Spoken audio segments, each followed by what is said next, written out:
Peace, peace, peace. It's your girl T Speaks.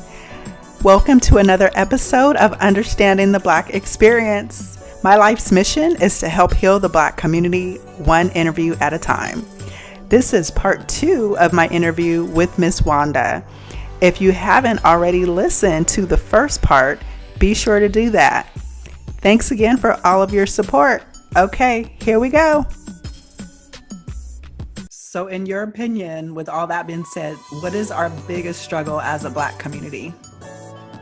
Not supporting each other.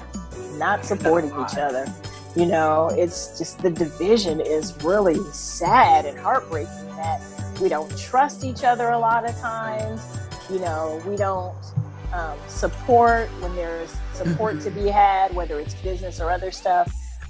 Just not supporting each other and being there and trusting each other. Like, you know, I feel like that's purposefully done from the outside, but it's like we can't see around that. You know, we can't see around the division that's being caused in our community from outside forces. But I think that if we just learn to support each other, truly support each other, truly be happy for one another, truly know that if you got a barbershop on this corner and you got one on that corner, y'all both, it's enough heads for all of y'all to cut, right? Mm-hmm. Really supporting each other and being respectful to business owners, but also having business owners be respectful to their customers too. Because I have seen that both ways too. You know, I want to support Black, and I hear this a lot too. I tried to support them, but when I went, they had an attitude or whatever the case was. Yeah. You know, so us just respecting each other as a community, I think that that's super important also. How much of that is just our upbringing, and how much of that not trusting each other is just like remnants of the slave mentality? Like, I think most of the things that happen are remnants of the slave mentality. I truly do think that everything from Black men not being in the home to us not trusting each other. I think that we do take that, I lost the word, kind of like generational pattern or, you know, we take that. That's in our lineage, right? Mm-hmm. I just heard someone say the other day, I was listening to a podcast or watching something on TV where they were saying that trauma is inherited, right? Yeah, in our DNA. Right. Mm-hmm. So I absolutely believe that is part of, we're still carrying that from slavery in some form or another, you know? Yeah. At what point in our lives, these are totally not the questions at this point. It's all good. But I'm like, at what point in our lives do we make a decision to be better? I'm going to go back to your story a little bit, because I always hear you say when you hit rock bottom. Mm-hmm. And I think that that's really the case, is that when you finally get to a point where there's no place to go but up, there's no place to go but change, then that's when that change will occur. I know that was true for my situation as well, being in this marriage where it was just like, I can't do this no more. I wanted to physically jump out of a moving car to get away from my husband. You talk about it in the book. Yeah, that's the opening story in my book. Yeah. That's major. If that ain't rock bottom, I don't know, almost being to the point where, I literally was in the car thinking, okay, how can I jump out so that I'm not paralyzed or I'm not hurt severely? That's rock bottom. It is. And you guys were on a getaway trip trying to re-up on your relationship, trying to revive it to celebrate your 12th year anniversary, wedding anniversary. Yeah. So it must have started off rocky and then you kind of pushed through, I'm guessing. Yeah. That's absolutely right. But I think it's when that person gets to that, whatever their rock bottom point is that thing where something's got to happen. I can't keep living like this. Yeah. Let me just at least try something different. And then you never know how quickly, once you open that door to something positive or that door to whatever it is, you'd be surprised at how quickly sometimes the results happen. Yeah, they really do. I want to talk a little bit about your book. It's called, you have a chapter in the book called She Believed, Volume 2. 14 stories of unapologetic, determined, and fearless women pursuing destiny. And I will be sure to post a picture of it so that people can purchase it from you directly. But you talk about grace, and you say, subsequently, I found my freedom through a process I will call grace: grieving, responsibility, action, closure, and expectation. Can you go over those? And you can take your time, because I'm not in a rush. This healing, not a rush. Okay, this is not a microwave effect. Okay. I love it. Yeah. Well. Okay. So, that was a tough time. But the grieving was grieving and mourning the fact that my marriage was over. That no matter, even in the difficulty of, and it wasn't all, I mean, we had some really good times, and that really was my best friend. So I want to say that. I don't want to say that it was all bad, because it wasn't 12 years and bad. We had some really good times. But grieving the fact that that was over, the fact that I've lost my best friend, the fact that this normal that I have is not going to be normal, right? It's going to be something totally different, that chapter is closed. So I had to grieve that. And I think that was really important. I had to actually allow myself to sit in that grief too.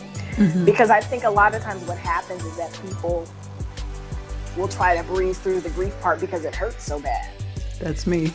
Yeah. You want to just get it over with. So I'm going to shove down some of those feelings, and it'll come back later. Yeah. It comes out in other areas. Right. So I had to mourn the loss of my life the way it was. The way I lived my life. Right. The way I lived my life the past 12 years, living where I live, all of that. Having to now move into a different space, all of that. I had to actually allow myself to sit in those feelings, and it was not pretty, but I had to do it in order to get to the next thing. And I knew sometimes I would tell myself, like, I have to feel all of this pain. I have to allow myself to feel it because I don't want to have to deal with it again later. Right.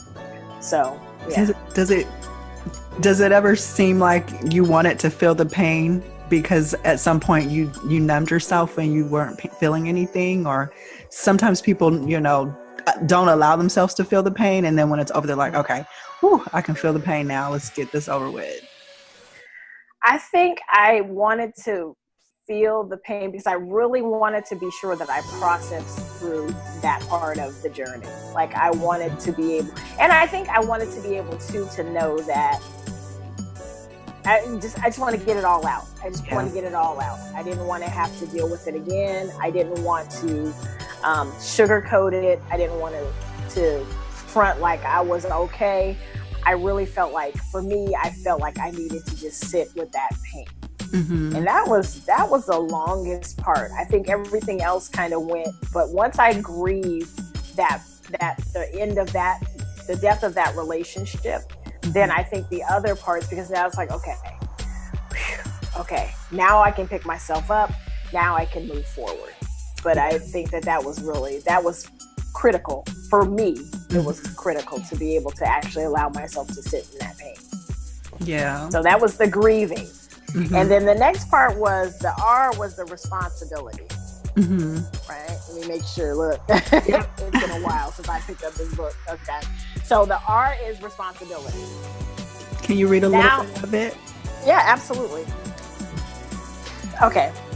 So this is from my book, R for responsibility. It says, in order to move forward, I had to do some self-examination about who I was. I needed to take responsibility for all that I had done and for the person I had become. Whew, that was not pretty. That was so not pretty. Now I've grieved. Now I've mourned the loss of the relationship, but now I have to take a mirror and look at myself and see what parts that I contributed to the demise of my marriage. And that, man. Yeah. That was right up there with grieving, in that now I had to be honest with myself. Yeah. Yeah.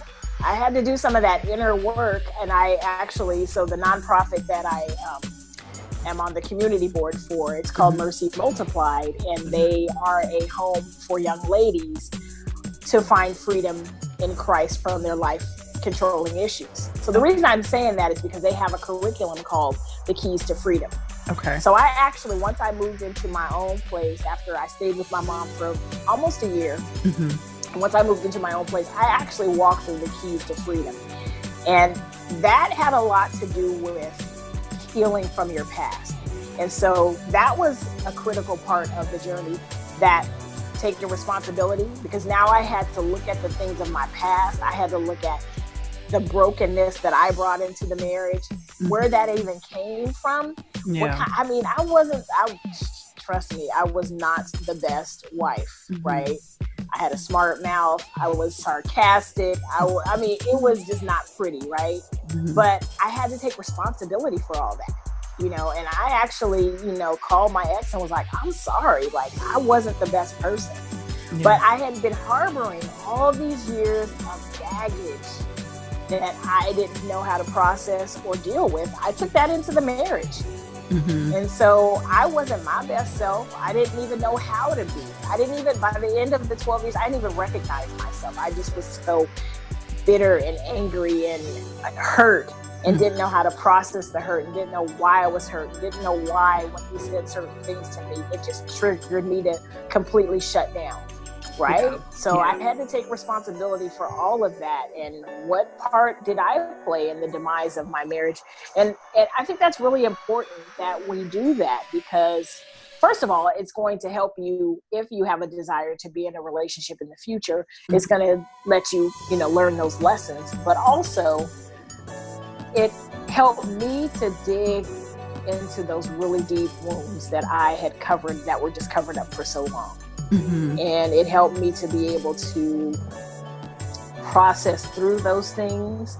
And now I'm happier for it now, because I recognize and healed from some of those things. There's still a few things that I'm still like, okay, I still got to deal with, but it's nothing like it was when I was married. So, yeah.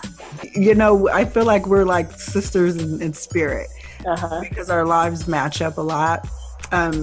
Yours, you did a lot more living than I did. I'll be honest and say that your marriage was way longer than mine.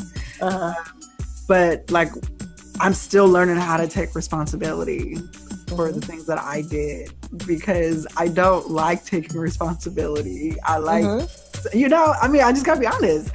I like having that victim mentality. I was like, I'm a victim and no one loves me and I didn't have a dad and blah, blah, blah, blah. It's like, come on, girl, you'll be 34 in June. I'm gonna need you to like stop blaming everybody else.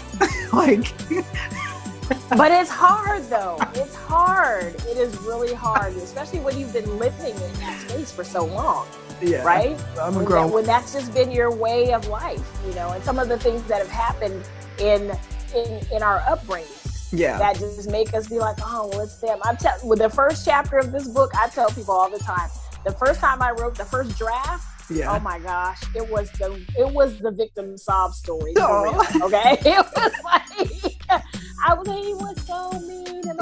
And then I was like, no, that's not, first of all, it's not right. And is that how you want to show up in the world? This is not going away. This is going to live forever. Yeah. So is this how you want to be remembered or known, by being the whiny victim, he's so mean? Or do you want to take some responsibility and own your truth? Yeah. And so it's tough though. It's tough to have to dig, because it also makes you dig into some areas that you might not be ready to deal with yet, or you just don't want. They're so painful. You just like, nah, I'm good right now, Yeah. And eventually you'll get there. You'll get there. Yeah. You will get there. Yeah. So for action, you had an exit strategy.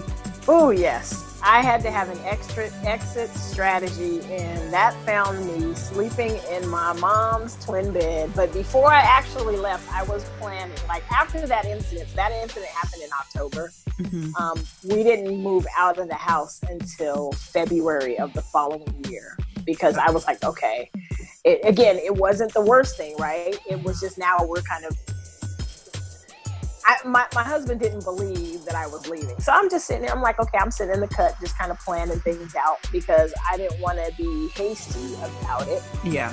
I wanted to be thoughtful about the things that I was doing. So yeah, I was like, okay, Mom, I'm coming. And let me just start getting myself together. But I had to figure out what I wanted my new life to look like, and started planning that a little bit with the taking action. Here I put, I was struggling emotionally and financially. I knew I could not allow myself to remain in this state because I knew that if I allowed myself to stay there, I would be stuck.